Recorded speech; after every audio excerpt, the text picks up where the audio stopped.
কি করছিস তুই? এই বই গুছাচ্ছি। এগুলো নাও, এই বইগুলো। না, তোকে আমি বললাম যে তুই বইগুলো গোছা, আর তুই খাটে কি করেছিস এরকম অবস্থা?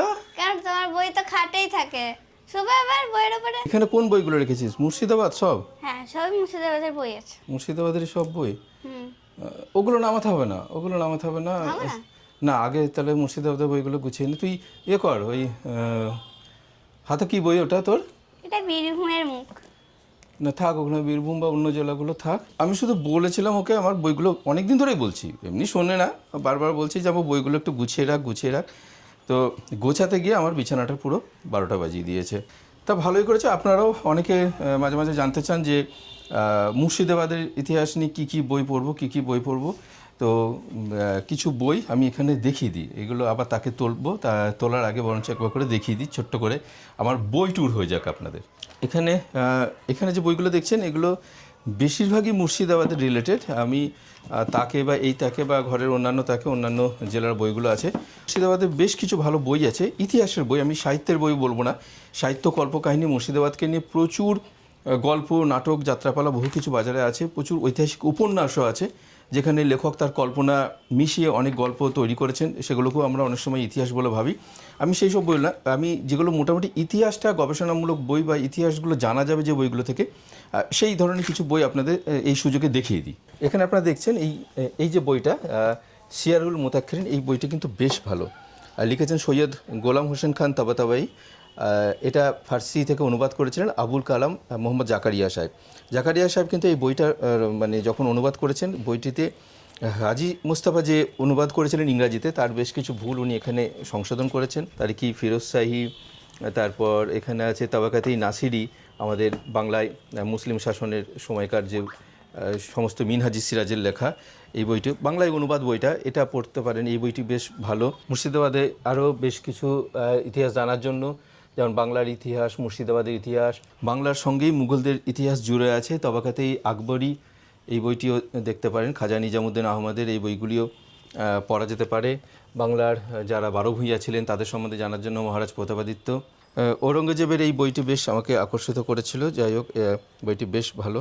বাংলার ইতিহাসকে জানার জন্য এই রাখালদাস বন্দ্যোপাধ্যায়ের বইটি ভালো। মুর্শিদাবাদ কাহিনী, নিখিলনাথ রায়, তার দুটো বই আছে। মুর্শিদাবাদী ইতিহাস, খুব সহজ সুন্দর ভাষায় মুর্শিদাবাদকে সামগ্রিক, অনেকেই বলেন যে একটা বইয়ের অন্তত নাম বলুন, আমি বলবো মুর্শিদাবাদের ইতিহাস, নিখিলনাথ রায় পড়ুন। আর সিরাজউদ্দৌলা সম্বন্ধে অনেক কিছু তথ্য বাজারে বা বিভিন্নভাবে পাওয়া যায় তৎকালীন লেখকদের কাছ থেকে। একটা অন্যরকম দৃষ্টিভঙ্গি থেকে অক্ষয় কুমার মৈত্র বইটি লিখেছিলেন, বইটি পড়তে পারেন। আর পলাশির যুদ্ধ নিয়ে যদি ভালো করে জানতে হয়, পলাশী সুশীল চৌধুরীর এই বইটি পড়তে পারেন, এবং পলাশির যুদ্ধ তপনমোহন চট্টোপাধ্যায়, এই দুটি বই অসাধারণ বই। তার সঙ্গে সুশীল চৌধুরীর সংক্ষিপ্ত নববী আমলে মুর্শিদাবাদ, এটা জানা যেতে পারে। এছাড়াও মুর্শিদাবাদের একদম সমসাময়িক পরপর ঐতিহাসিক বিভিন্ন ঘটনাবলী, সে ডিকশনারির মতো, যে কালপঞ্জি 1700 থেকে 1970 পর্যন্ত রমাপ্রসাদ বাবু এই বইটি খুব সুন্দরভাবে লিখেছিলেন। আমাদের অরূপ বাবুর যে লেখা বইটি, এটিও বেশ ভালো, মুর্শিদাবাদের জেলাঞ্চলের কালপঞ্জি, বইটি বেশ ভালো। এছাড়া আমাদের জয়চাঁদ দাস বা প্রকাশ বিশ্বাস, রবীন্দ্রনাথ দাস, আমাদের স্থানীয় যারা আঞ্চলিক ইতিহাস চর্চাকারী, তাদের বইগুলো খুব ভালো। একটি অসাধারণ যে বই, সেটা হচ্ছে মুর্শিদাবাদ থেকে বলছি, কমল বন্দ্যোপাধ্যায়, এই বইটি আমার কাছে খুবই অসাধারণ লাগে। আমাদের গোলাম মুর্শিদের লেখা হাজার বছরের বাঙালির সংস্কৃতি, এগুলো থেকে অনেক কিছুই জানা যায়। বাংলাদেশের গৌরবঙ্গ চাঁপাইনবাবগঞ্জের বেশ কিছু বাংলাদেশের বই আছে, কারণ মুর্শিদাবাদ ইতিহাস মানে শুধু এপার বাংলা না, ওপার বাংলারও বেশ কিছু বই পড়তে হবে, তবেই মুর্শিদাবাদকে জানা সম্ভব। ঢাকার ইতিহাস আছে যেমন, এই বইগুলো পড়তে পারেন। দিনাজপুর আমাদের সম্পর্কযুক্ত, এর ইতিহাস পড়তে পারেন। যশোর, খুলনা, ফরিদপুরের ইতিহাস, এদিকে পাবনা জেলার ইতিহাস, এদিকে রয়েছে যশোর খুলনার ইতিহাস, এদিকে রয়েছে চট্টগ্রামের ইতিহাস। আমাদের অরূপচন্দ্রের বেশ কয়েকটা খণ্ড আছে মুর্শিদাবাদী মানে ইতিবৃত্ত, এই বইগুলো কিন্তু উনি একদম প্রথম খণ্ড থেকে দ্বিতীয় খণ্ড, তৃতীয় খণ্ড, চতুর্থ খণ্ড, পঞ্চম খণ্ড, সবকটা খণ্ডই আমার সংগ্রহে আছে। বইগুলো কিন্তু বেশ ভালো। আর রয়েছে এখানে রাখালদাস বন্দ্যোপাধ্যায়ের এই বইটিও মুর্শিদাবাদ সম্বন্ধে ভালোভাবে জানা যায়। তপনমোহন চট্টোপাধ্যায় পলাশির পর বক্সার, অসাধারণ বই। আর 4টে বইয়ের কথা বলবো, যে রমেশচন্দ্র মজুমদারের যদি পুরো আমাদের বাংলাদেশের ইতিহাস বা অখণ্ড বাংলার ইতিহাস জানতে হলে এই 4টে বই, প্রথম দ্বিতীয় তৃতীয় খণ্ড, এগুলো পড়তে পারেন। একটা বহু পুরনো বই শ্রীশচন্দ্র চট্টোপাধ্যায়ের এই যে বইটা, দুষ্প্রাপ্য বইটি বাজারে নতুনভাবে আবার এসছে, বহু বছর আগের লেখা। মুর্শিদাবাদের আঞ্চলিক সমস্ত জায়গা সম্বন্ধে, মানে ডিকশনারি বলতে পারেন মুর্শিদাবাদের, এই বইটি মানে বেশ ভালো।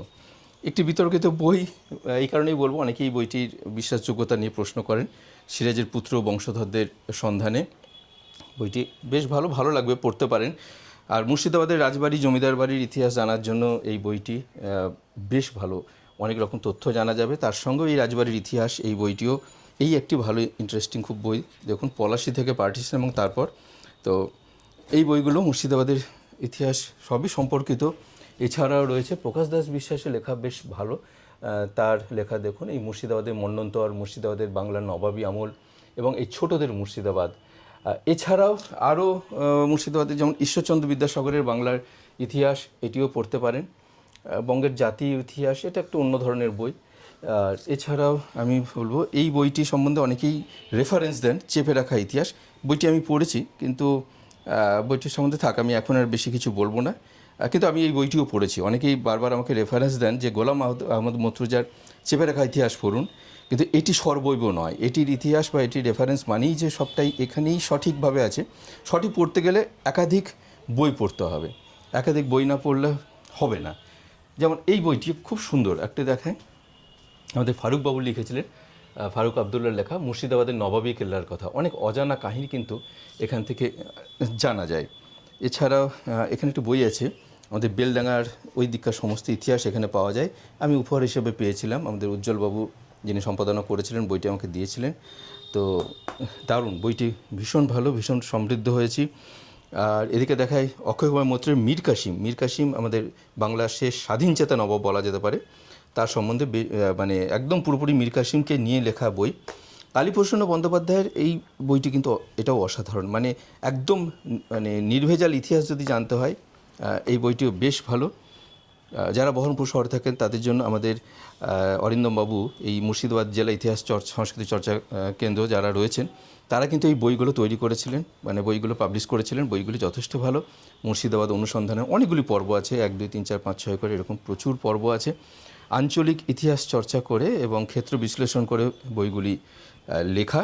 বাঙালির ইতিহাস জানতে গেলে নিহারঞ্জন রায়ের এই বইটা খুবই ভালো। প্রাচীন ভারত বা ভারতের সম্বন্ধে জানতে গেলে আমাদের যোগেন্দ্রনাথ সমাদ্দার বা দিলীপ গঙ্গোপাধ্যায়ের এই বইগুলো কিন্তু ভীষণ ভালো। খুবই সংক্ষিপ্তভাবে আমি বইগুলো দেখালাম, যেগুলো মেয়ে গুছাতে গিয়ে এই কাণ্ডটা করেছে, আপাতত দেখিয়ে দিলাম। এছাড়াও আরও প্রচুর বই আছে আমার, বিভিন্ন জায়গায় ছড়িয়ে ছিটিয়ে সেগুলো আছে। ইতিহাস জানুন, ইতিহাস পড়ুন। আর মনোরঞ্জনের জন্য সাহিত্য বা কল্পকাহিনী, উপন্যাস, গল্প পড়তেই পারেন, কিন্তু সেটাকে ইতিহাস বলে ভাববেন না। যাই হোক, ছোট্ট বই ট্যুরটা কেমন লাগলো সেটা অবশ্যই কমেন্ট করে জানাবেন।